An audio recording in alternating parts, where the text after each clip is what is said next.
alongside Texas Governor Greg Abbott. Let me be clear.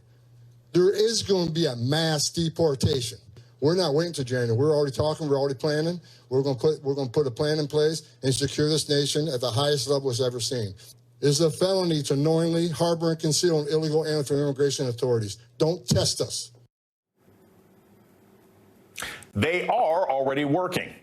NBC News reporting local law enforcement agencies are preparing to ramp up a controversial program allowing them to partner with ICE to bolster manpower amid Trump's deportation efforts. Trump was clear in his campaign, and now he's making it priority one. Here with me to discuss is Mark Thompson, radio host, reverend, and civil rights activist, and Lee Gallant, attorney and deputy director of the Immigrants' Rights Project at the ACLU. Reverend, I will start with you.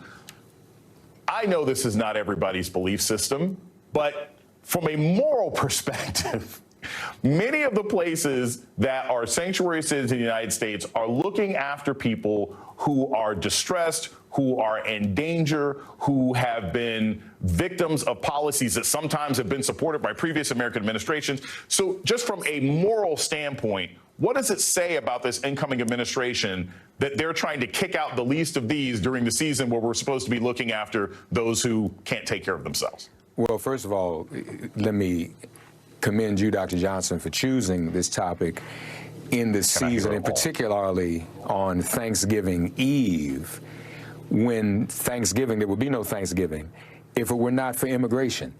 It was the early colonists who immigrated here and took over the land, and that is why we celebrate Thanksgiving, obviously, because of some peace that was made to commemorate this day, although it's questionable whether that peace really happened.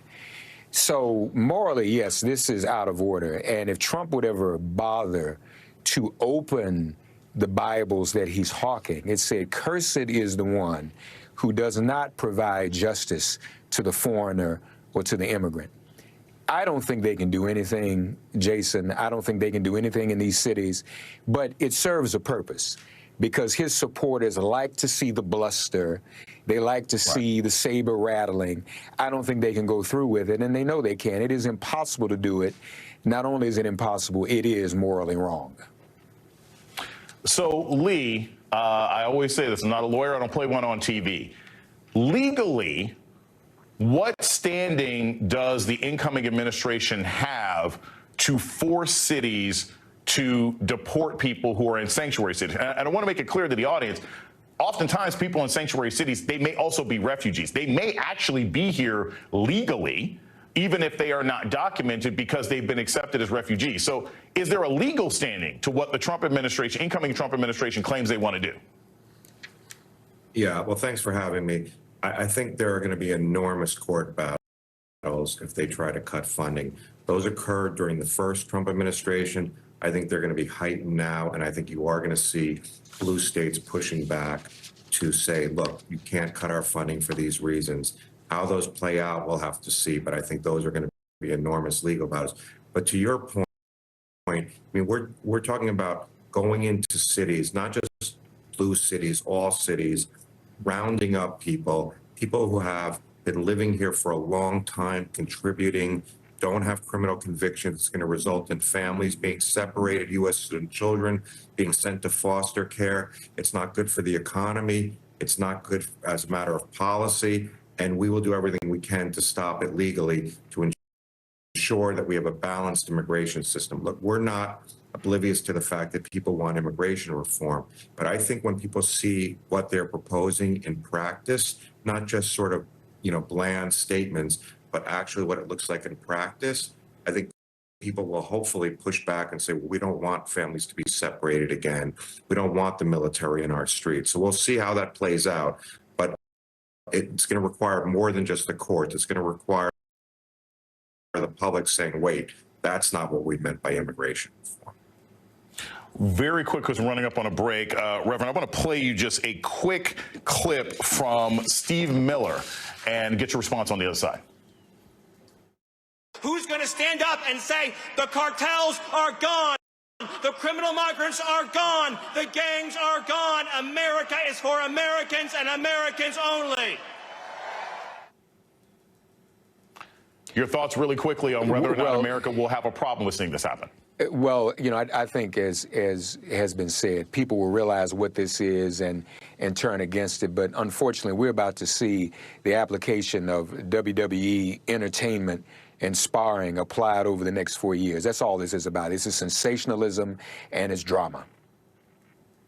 Both of you, please stick around for a moment. I want to turn the spotlight on Democratic mayors nationwide.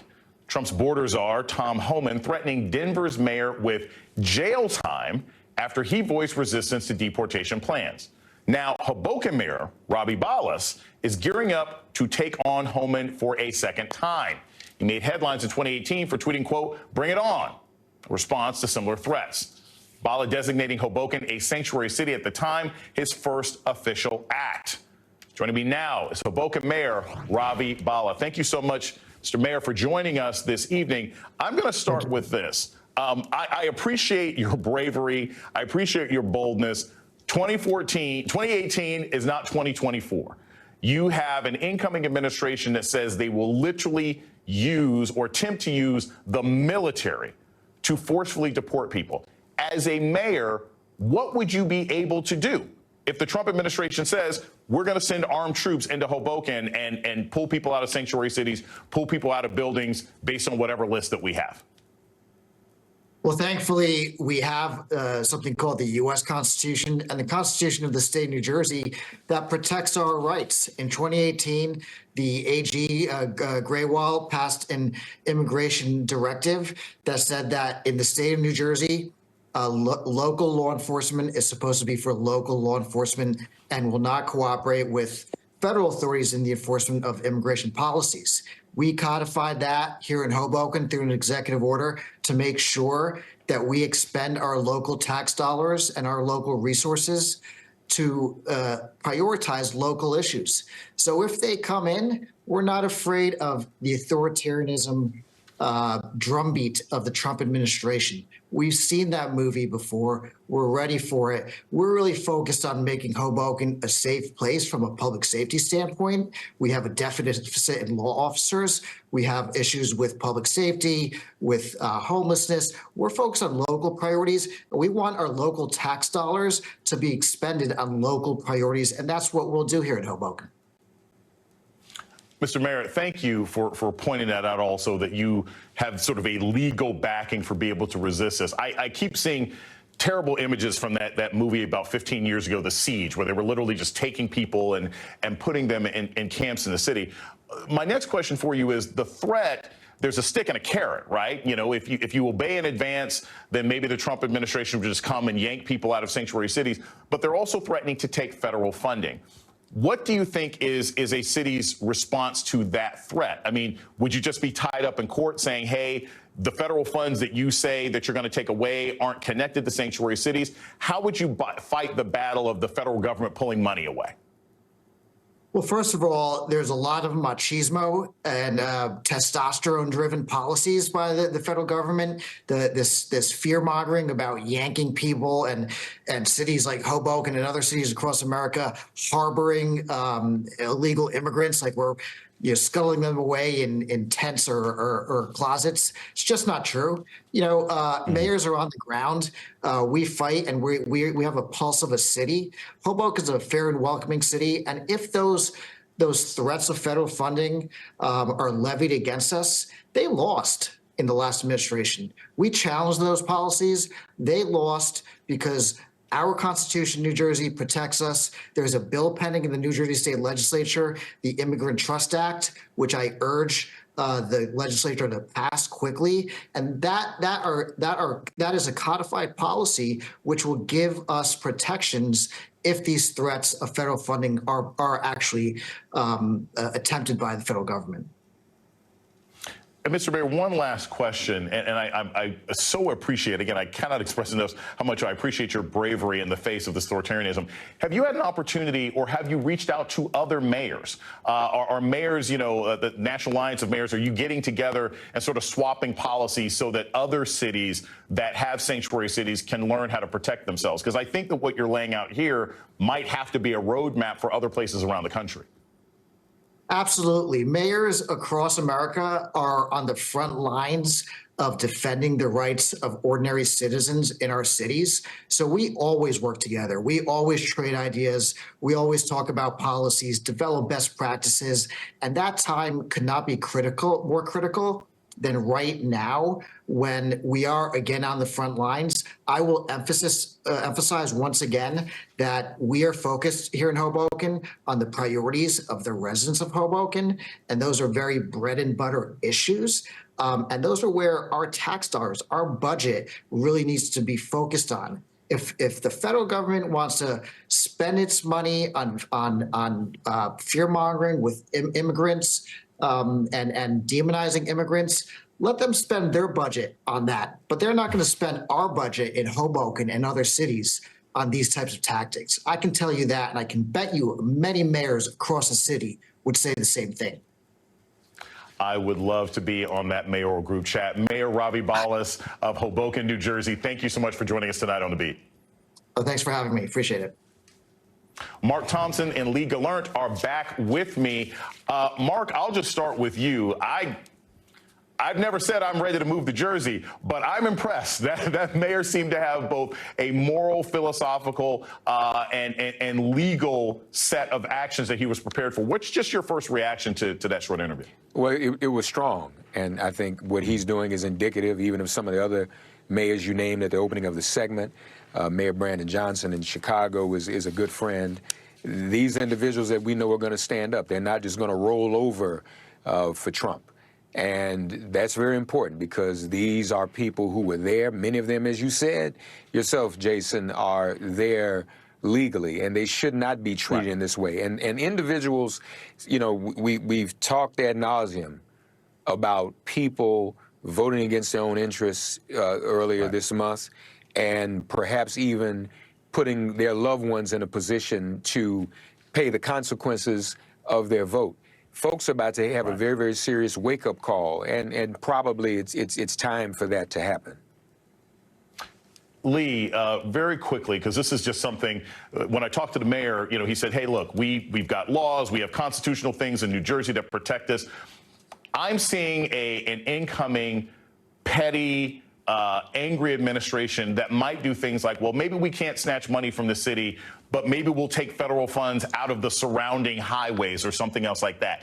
Is that the kind of thing that an incoming administration could do? And what would be the legal remedy that a state or a governor or a state legislature would have to engage in to protect themselves? Yeah, well, I think we're going to see a lot from the Trump administration. I think it's going to be much worse in the first term, and I think they're going to use every means possible. And, how those court cases will play out, we'll have to see. But I think people are ready to go to court, as you heard the mayor say, and we are ready to go to court. But what the mayor was saying was very important, because it's not just Democratic mayors, it's Democratic and Republican mayors. They don't have time for a lot of grandstanding. They are working in their communities. They are seeing immigrants revitalize their communities, working hard, contributing to their communities. And so it's not a partisan issue for them. They see that immigrants are contributing and don't want to have immigrants being pulled out of their neighborhoods or scared to come out of their houses. Mark Thompson and Lee Gallant, thank you so much for starting us off today with this vital topic. Thank you, Dr. Jason. Thank you. Still ahead, why Trump's threat to Mexico and Canada are raising fears of job losses, spiking prices, and corruption here at home. Also tonight, backlash after Elon Musk targets the agency protecting consumers. Surprise, surprise. Plus, new scrutiny on Trump's top cabinet picks and threats to demonstrators. And the co-founder of the activist group Indivisible on the fights ahead. Back in just 90 seconds on The Beat.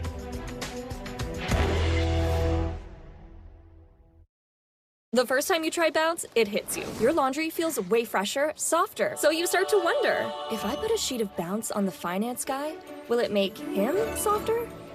bounce can't do it all. But for better laundry, Hi, my name is Damian Clark. If you have both Medicare and Medicaid, I have some really encouraging news that you'll definitely want to hear. Depending on the plans available in your area, you may be eligible to get extra benefits with the Humana Medicare Advantage Dual Eligible Special Needs Plan. Most plans include the Humana Healthy Options Allowance, a monthly allowance to help pay for eligible groceries, utilities, rent, and over-the-counter items. The Healthy Options Allowance is loaded onto a prepaid card each month, and whatever you don't spend carries over from each month. Plus, your doctor, hospital, and pharmacy may already be part of our large Humana networks. So call the number on your screen now and ask about a Humana Medicare Advantage Dual Eligible Special Needs Plan. And remember, annual enrollment ends on December 7th. Humana, a more human way to healthcare.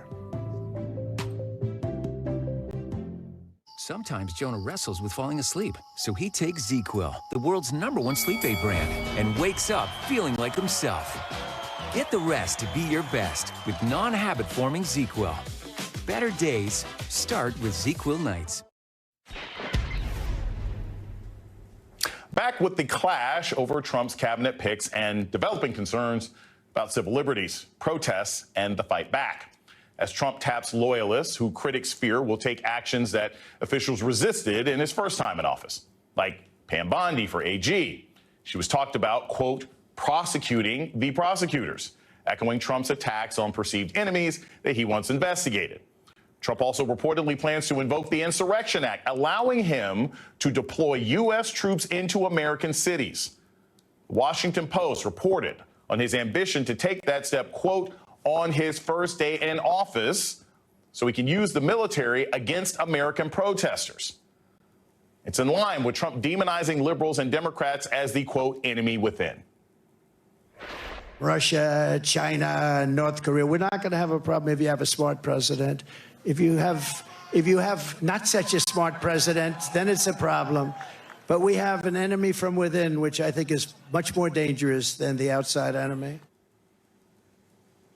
Which is the rhetoric that his Pentagon pick, former Fox News host Pete Hegseth, has echoed. Hegseth has written about liberals as, quote, domestic enemies. Hegseth would not be taking a spot, defense secretary, that used to be held by officials who said no to Trump. Former Defense Secretary Mark Esper has talked publicly about Trump asking if the military could shoot protesters. He's going to finally give a direct order to deploy paratroopers into the streets of Washington, D.C., and I'm thinking with weapons and bayonets. And this would be horrible. What specifically was he suggesting that the U.S. military should do to these protesters? He says, can't you just shoot them? Just shoot them in the legs or something. In his first term, Trump also faced rebukes from former military leaders after he sent National Guard troops into D.C., Trump eventually withdrawing them following the criticism. In other words, this is not idle talk from Trump, and we have seen the impact of military-grade weapons on American streets. In Ferguson, Missouri, after the 2014 police shooting death of Michael Brown.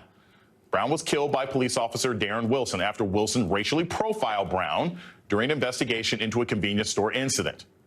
Ultimately, a grand jury decided not to charge the officer in the shooting death, which sparked widespread protests around the country and especially in Ferguson, Missouri. This week marks the 10-year anniversary of the unrest. But one of the biggest lessons of this incident was about the militarization of police departments. The local police were highly criticized for their overzealous response, and they were using tactical gear and surplus weapons from the invasion of Iraq, basically looking and acting like a small militia attacking its own citizens. There was this iconic image of a police car ablaze. I was in Ferguson 10 years ago this week covering the protests. I saw peaceful protesters and citizens terrified. I was hit with tear gas. I saw unqualified police order people off the streets, then onto the sidewalk, then into the streets again, still while shooting, gassing, and hitting people. It was a violent game of Simon Says that I really never want to experience again. Officials in the Obama administration were disturbed by the events and forced the city of Ferguson to get rid of some of its militarized gear. Today, we're also releasing new policies on the military-style equipment that the federal government has in the past provided to state and local law enforcement agencies. Can alienate and intimidate local residents and send the wrong message. So we're going to prohibit some equipment made for the battlefield that is not appropriate for local police departments. Does anyone think that's how Trump would respond? I'm back with a special guest to discuss all of this next on The Beat. Sometimes Jonah wrestles with falling asleep, so he takes ZzzQuil, the world's #1 sleep aid brand, and wakes up feeling like himself. Get the rest to be your best with non-habit forming ZzzQuil. Better days start with ZzzQuil nights. No peeking. Okay. Open.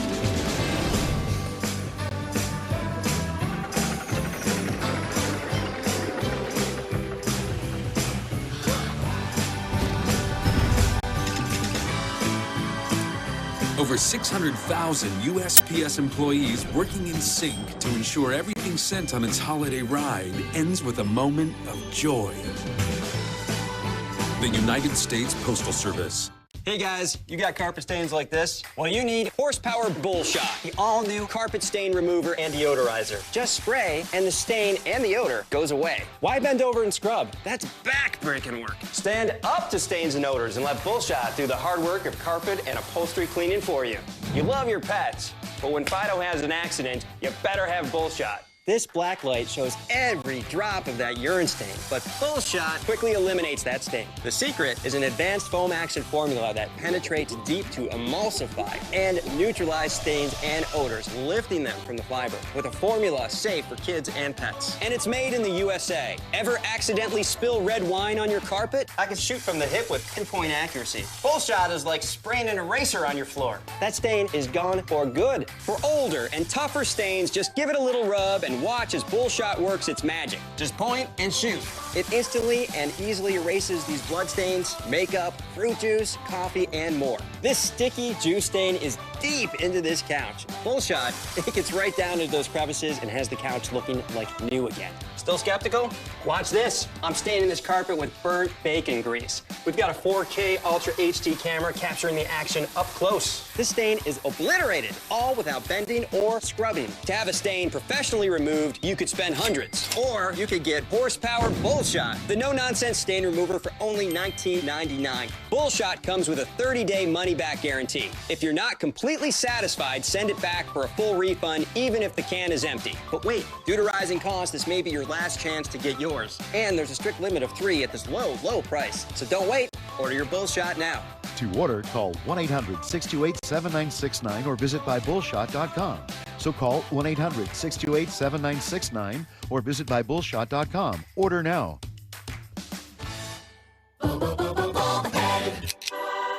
Sometimes Jonah wrestles with falling asleep, so he takes ZzzQuil, the world's #1 sleep aid brand, and wakes up feeling like himself. Get the rest to be your best with non-habit forming ZzzQuil.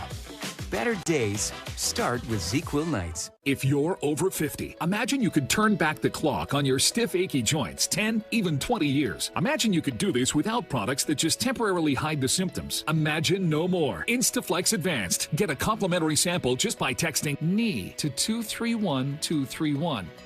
Instaflex Advanced is different because it targets the root cause of joint soreness and stiffness. It doesn't just cover up symptoms. Instead, it bathes your joints in its unique combination of 5 key natural ingredients found in no other product. Key ingredients backed by 5 clinical studies. Instaflex Advanced is so powerful, you could have better knees in just 1 week. Maybe that's why it's #1 at GNC. But you can only get your complimentary sample by texting knee to 231231.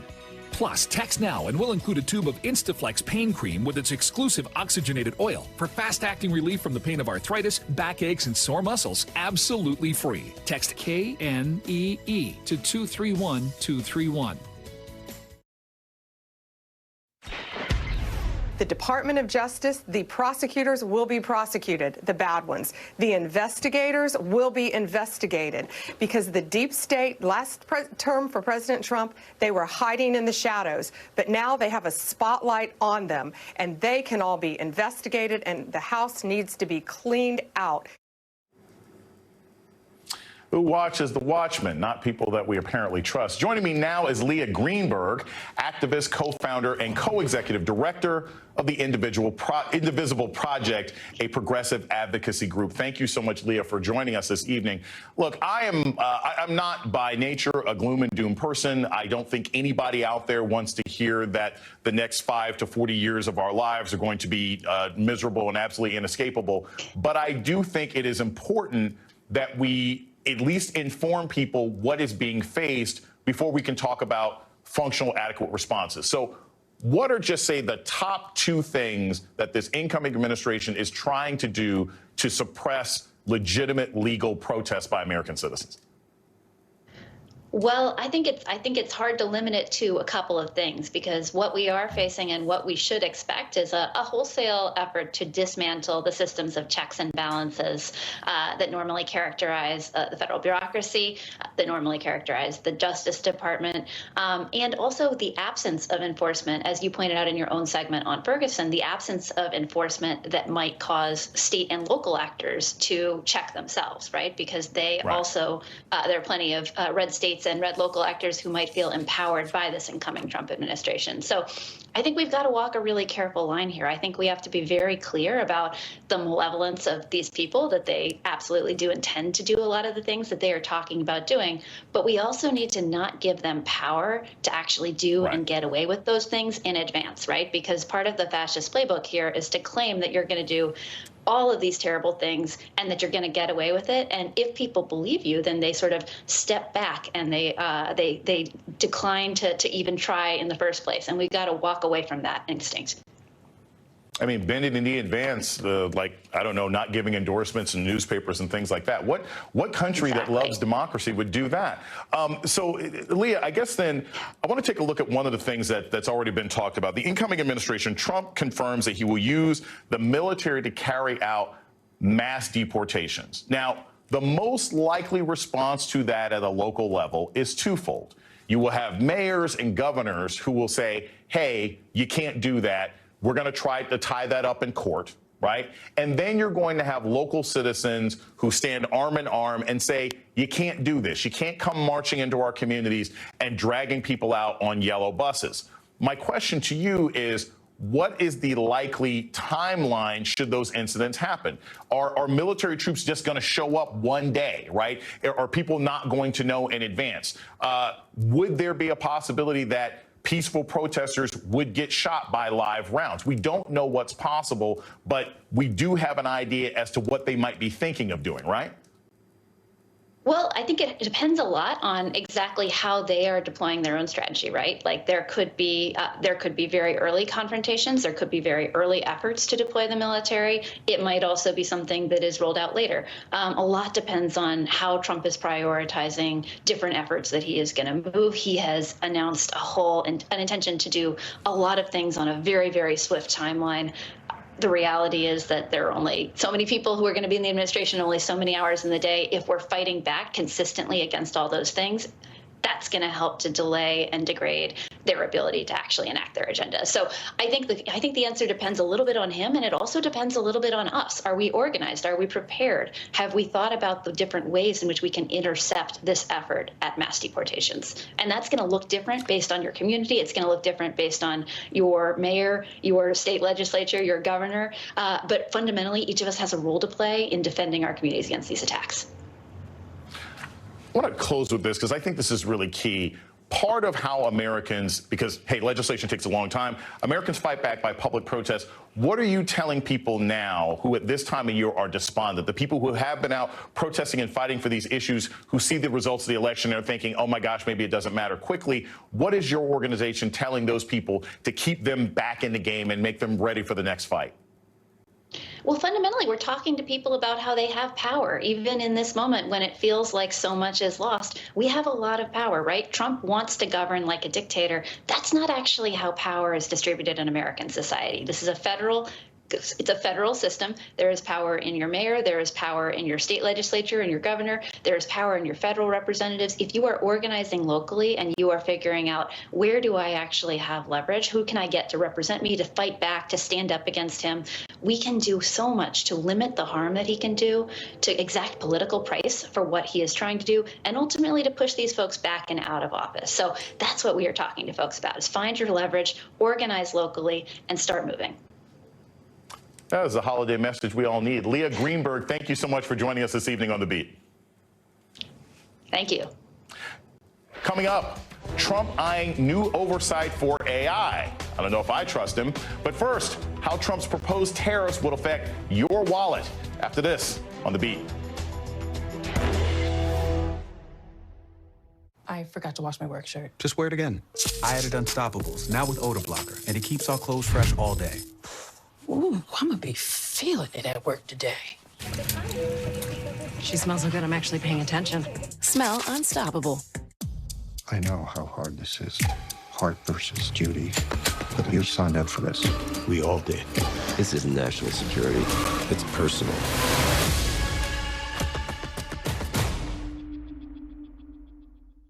Do your dry eyes still feel gritty, rough, or tired? With MyBo, eyes can feel MyBo.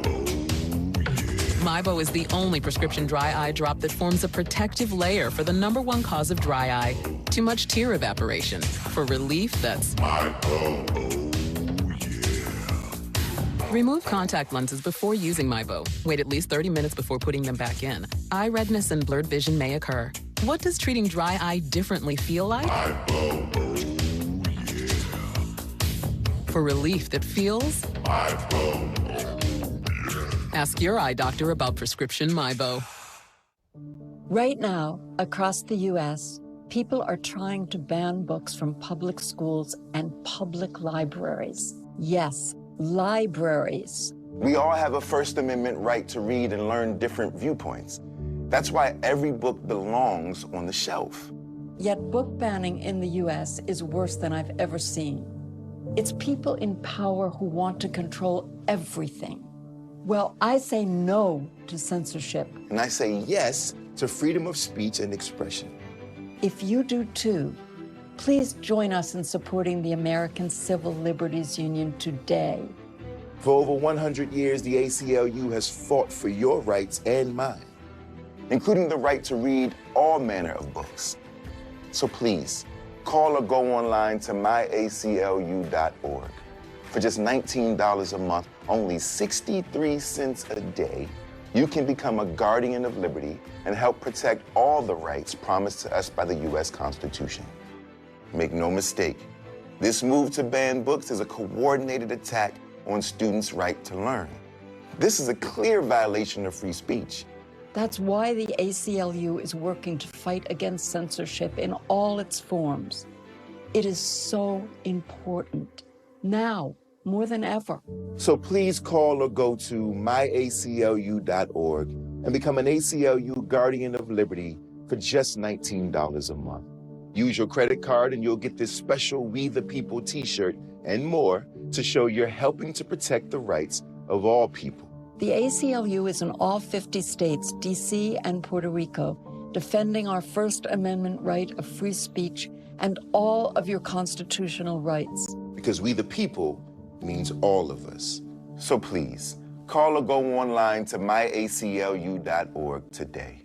Our floors don't stay clean very long. That's why I love my Swiffer Wet. I pop on a pad and get a mop-like clean floor in just one swipe. Wow. And for hair, try Swiffer Dry Cloths. The fluffy cloths pick up hair like a magnet. Swiffer, you'll love it, or your money back.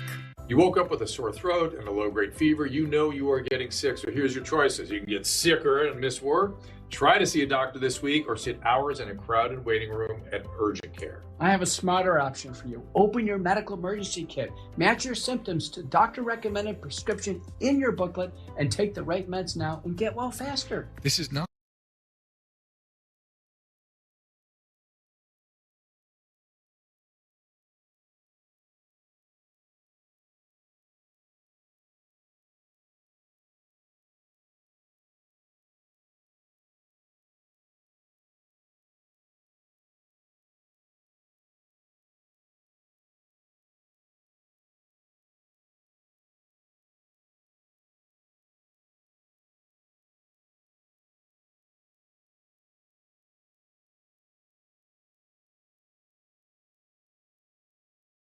tax on goods coming into the country.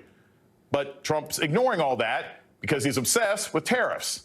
And I mean obsessed.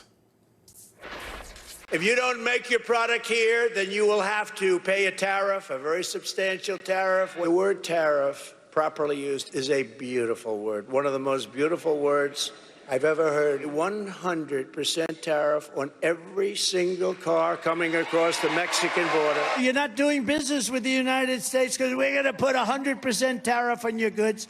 I'm just notifying John Deere right now.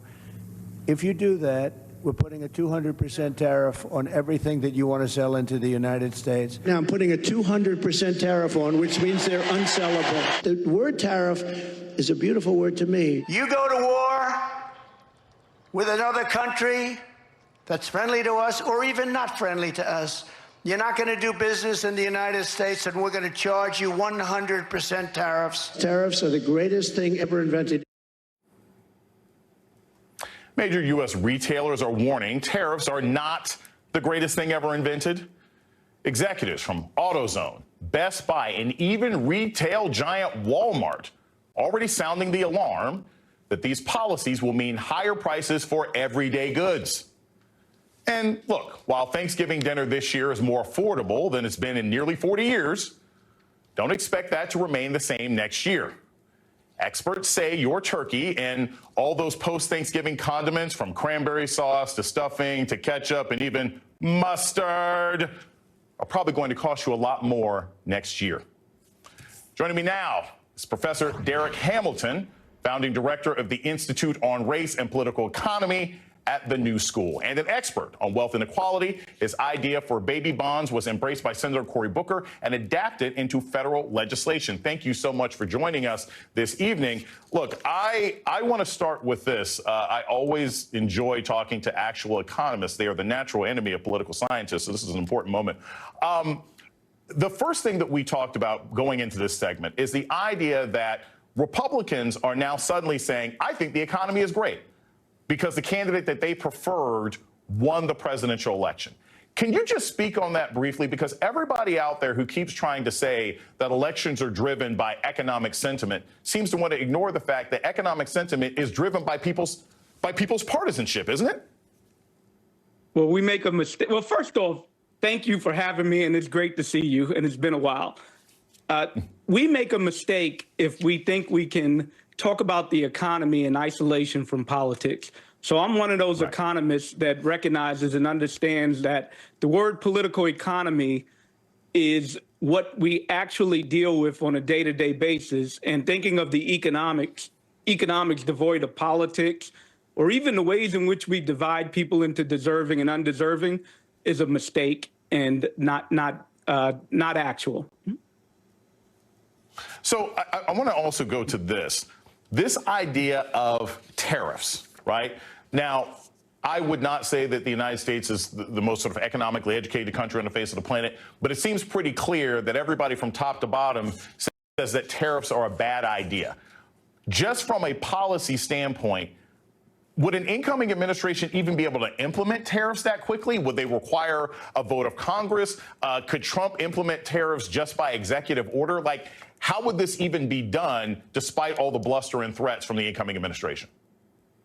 Yeah, the politics of it, I'm not positive of. I mean, we've certainly seen Donald Trump is not afraid to use power, and will use power in ways at his disposal that are conventional as well as unconventional. So we should certainly take it serious.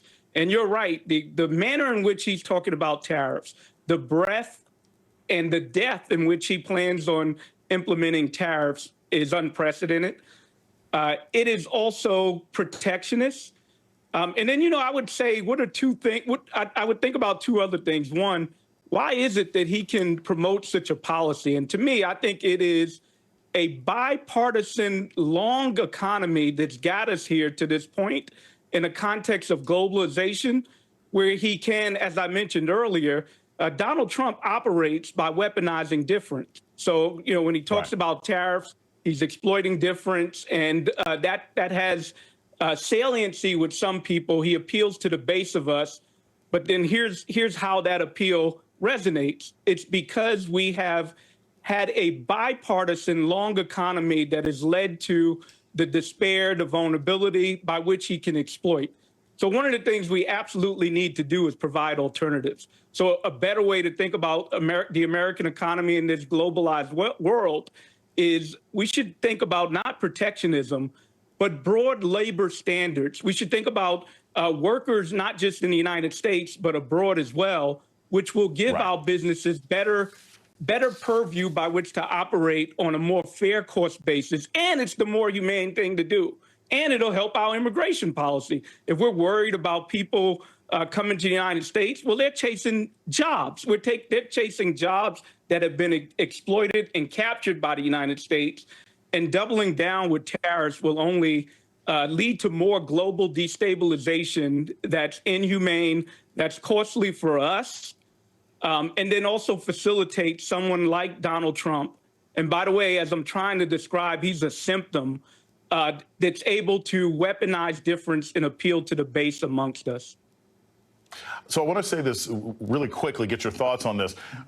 Yes, one, we have a system that has sort of routinely marginalized and disenfranchised labor. The other role that many of us play in life is we're also consumers. And the incoming administration, the Washington Post is reporting that Elon Musk is threatening the CFPB. They're trying to get rid of financial watchdogs that keep people from being scammed by banks, keep people from being exploited financially. Just speak quickly about how dangerous it is to remove the safeguards that protect us, not just as labor, we've seen that for 40 years, but that protect us as consumers. What's the negative impact of that? Because it seems very real.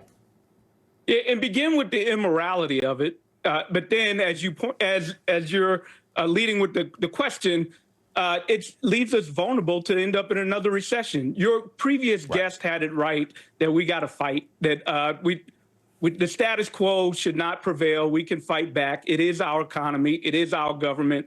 And we get to do things and have agency to have a different course, a different pathway. Derek Hamilton, thank you so much for joining us this evening on The Beat. Thank you, sir. Coming up, don't turn your TV off, turn your TV off. We have questions we're going to get answered as the Trump administration eyes AI. We're going to talk all about that when we come back on The Beat. Ooh, stuffed up again? So congested. You need Sinex Saline from Vicks. Just Sinex, breathe. What is... Wow. Sinex, breathe. Audiences are loving Red One and calling it a blast for the whole family. Now we're talking. It's one of the best Christmas films ever and a must-watch to kick off the festive season. We're coming at you. Red One, rated PG-13, now playing. We are living with AFib, and over 400,000 of us have left blood thinners behind for life. We've cut our stroke risk and said goodbye to our bleeding worry with the Watchman implant. Watchman, it's one time for a lifetime. Tangazo hili linahusu njaa. Tarajia kuona watoto wakiwa na njaa katika maeneo haya. Mambo yalikuwa bora kwa miaka mingi. Tuliweza kupigana na njaa na watoto wachache walikufa. Lakini sasa mambo yamebadilika na kwa mabaya zaidi. Hii ni kwa sababu wakati huu ukame umeangamiza zaidi. Через війни та конфлікти ми мусимо залишати наші домівки і всі наші речі. Ми навіть не маємо їжі. Тому нам потрібна ваша допомога. Millions of children are fighting to survive due to inequality, conflict, poverty, and the climate crisis. Save the Children is working alongside communities to provide a better life for children. And there's a way you can help. Please call or go online to give just $10 a month. Only 33 cents a day. We urgently need 1,000 new monthly donors in the next 30 days to help the children we support around the world. You can help provide food, medicine, care, and protection, plus so much more that a child needs by calling right now and giving just $10 a month. Ви можете допомогти голодуючим родинам вижити. और बच्चों को भूख से मरने से रोक सकते हैं. All we need are 1,000 monthly donors in the next 30 days. Please call or go online now with your monthly gift of just $10. Thanks to generous government grants, every dollar you give can have up to 10 times the impact. And when you call with your credit card, we will send you this Save the Children tote bag as a thank you for your support. Toto kote duniani potrzebują waszej dopomogi. Your small monthly donation of just $10 could be the reason a child in crisis survives.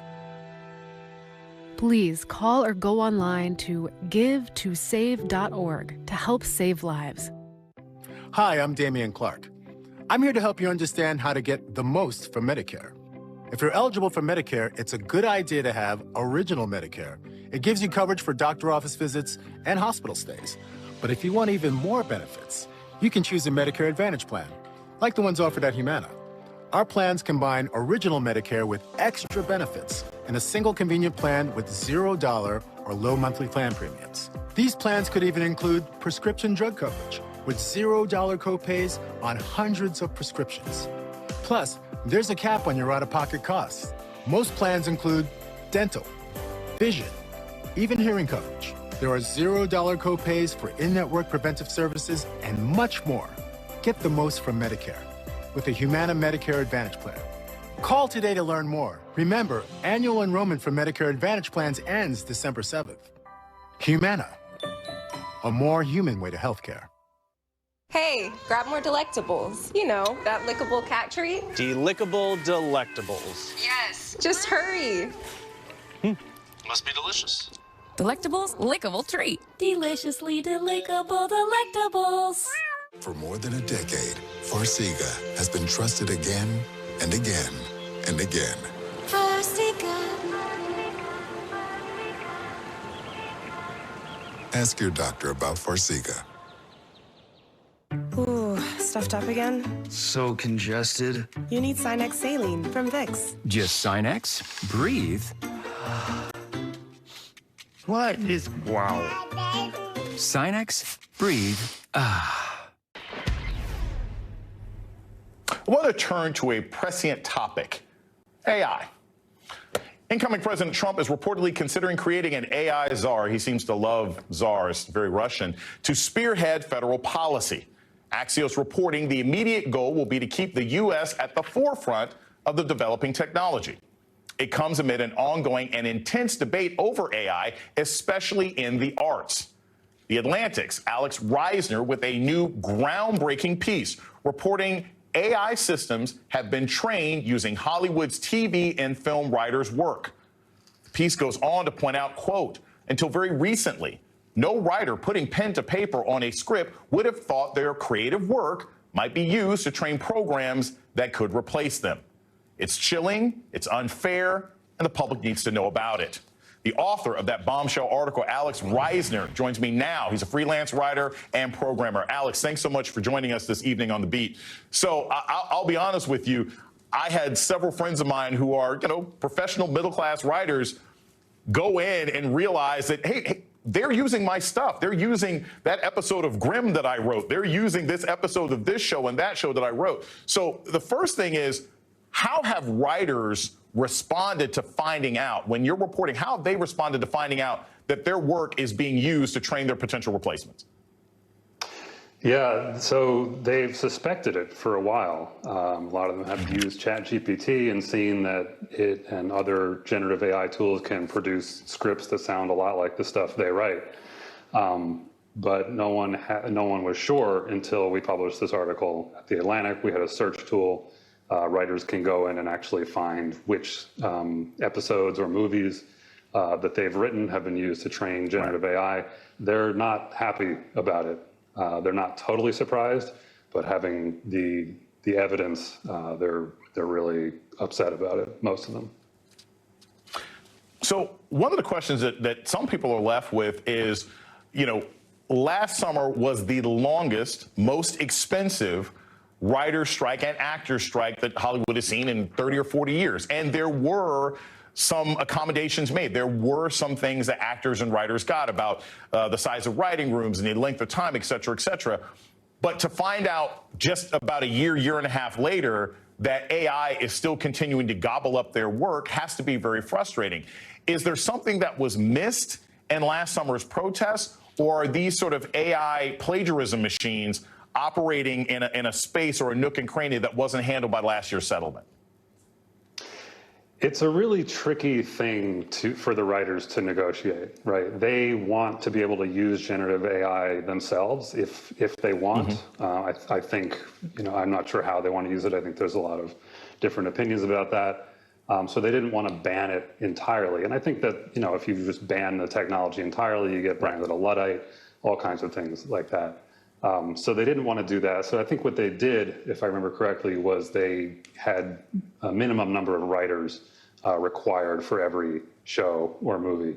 Right. So they addressed it as kind of, you have to hire humans. You can use generative AI, but you have to hire humans as well. It's not clear what the other options are to me. I mean, I'm not a labor expert, but I think that's what they did. And we'll see how it goes. I have not yet talked to any of them about how they feel about the negotiations in the light of this article.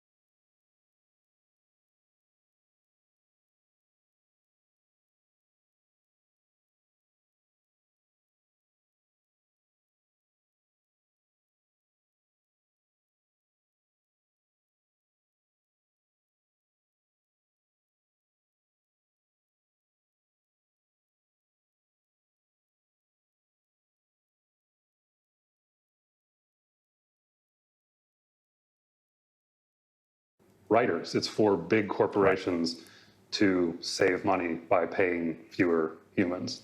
And I think that's why we're not seeing more resistance from the studios to the technology.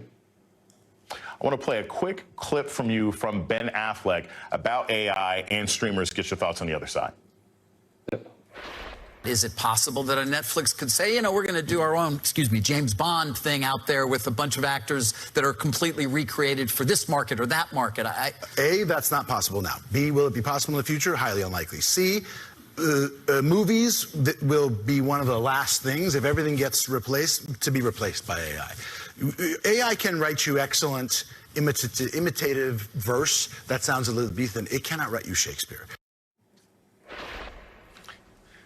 We've got just a couple seconds left. Do you agree with Ben Affleck? I mean, the fear is that AI is going to take those jobs. He seems to believe that Good Will Hunting can't be written by a machine. I agree with him that Good Will Hunting can't be written by a machine. I don't think it matters. A couple hundred years ago, all our clothes were made by humans. They invented machines that could make clothes. They were not very good clothes, but the manufacturers sold them anyway, and now we all have clothes made by machines. This is just what happens when automating technology comes out. It doesn't need to be that good. Companies will figure out how to use it, sell the goods more cheaply, and pay fewer humans to do the work. I don't really see why AI is different from previous automating technologies in that way. And to think we all used to believe that Santa would make our toys, and that too got replaced by machines. Alex Reisner, thank you so much for joining us this evening on The Beat. Thank you, Jason. Remember to check out my podcast, A Word with Jason Johnson, this week. We are having a very important episode where we talk about the incoming administration, the work they're doing, and the specific impact that could have on HBCU's college and education. Make sure that you pay attention to that and that you listen wherever you get your podcasts. Does it for me tonight. The Readout with Joy Reid is up next. Everywhere but the seat. The seat is leather. Alan, we get it. You love your bike. We do too. That's why we're America's #1 motorcycle insurer. But do you have to wedge it into everything? What? I don't do that. This reminds me of my bike. The wolf was about the size of my new motorcycle. Have you seen it, by the way? Happy birthday, Grandma! Really? Look how the brushstrokes follow the line of the gas tank. Hey! Hey! Brought my +1. Jamie, This is an important message for anyone and everyone with Medicare. If Medicare is important to you, then you need to hear this message because Medicare plans can change every year. And right now is the 2025 Medicare Annual Enrollment Period. That's right, the Medicare Annual Enrollment Period is now, but it ends December 7th. 2025 Medicare Advantage plans are now available. So now's the time for everyone on Medicare to call in to check up on their Medicare plan and benefits. Call now for your free 2025 Medicare coverage checkup. We can see if there are changes to your plan in the coming year or if there is a 2025 Medicare Advantage plan available in your area with additional benefits. Did you know that Medicare Advantage plans can change each and every year? Call now and a licensed insurance agent can look up your plan and see if there are any changes in your current plan in the upcoming year. The call and Medicare checkup are free. I'm on Medicare. Should I call? Yes, now is the best time for everyone on Medicare to call for your free 2025 Medicare coverage checkup. Why should I call?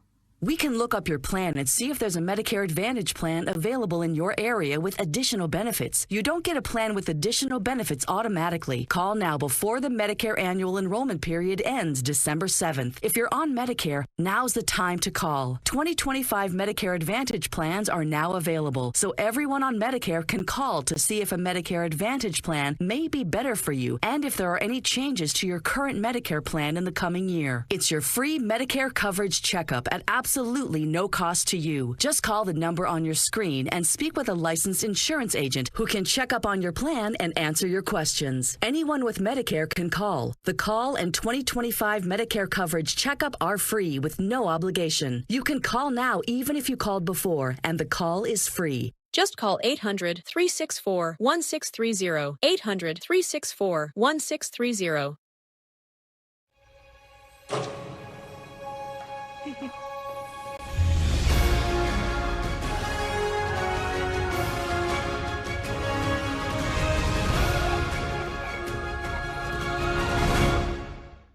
Each week on my podcast, I'm joined by uniquely qualified guests who help me take a big picture look at the issues, like Representative Jasmine Crockett, late night host Seth Meyers, former Attorney General Eric Holder, and many more. Why is this happening? Listen now. It's a lot to be a caregiver and a daughter because you kind of have to take a step back. Getting some help would be a great relief. From companions to helpers to caregivers, find all the senior care you need at care.com. We need a small business loan fast. I got this. Loan cannon!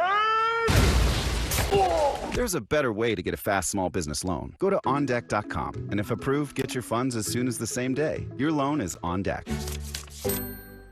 This holiday, think about a gift from Nuts.com. It's much more than a gift box. It's a night in with friends. Celebrate in more ways than one. With 20% off and free shipping on your first order.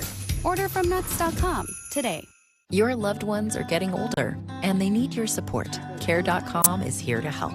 It's an easy way to find background-checked senior caregivers in your area and some peace of mind. See why millions of families have trusted Care. Go to Care.com now. Tonight on The Readout. The reality is, I have no cash. It's all tied up. So right now, if I wanted to call a taxi cab, I can't do it. I don't have a credit card. I don't have a checking account. Add to that, he has no dignity, and he apparently has no financial lifeline from Donald Trump, the man he sold his soul for. Things are not going so well for Rudy Giuliani, and it all came to a head in an outburst in a New York City courtroom. Also tonight, with mass deportations on the horizon, Trump and company are threatening Democratic mayors with arrest and the withholding of federal funds. So, how can cities fight back? One of the newest candidates for mayor of New York City joins me tonight. Plus, it's Family Foodsgiving Eve, but before we pass the plates, I've got a very special Thanksgiving message for all the MAGA trolls and their apologists. But we begin tonight with consequences, because elections are about more than just who you pick to be president. It's also about who that president chooses to have around them. The people who will have access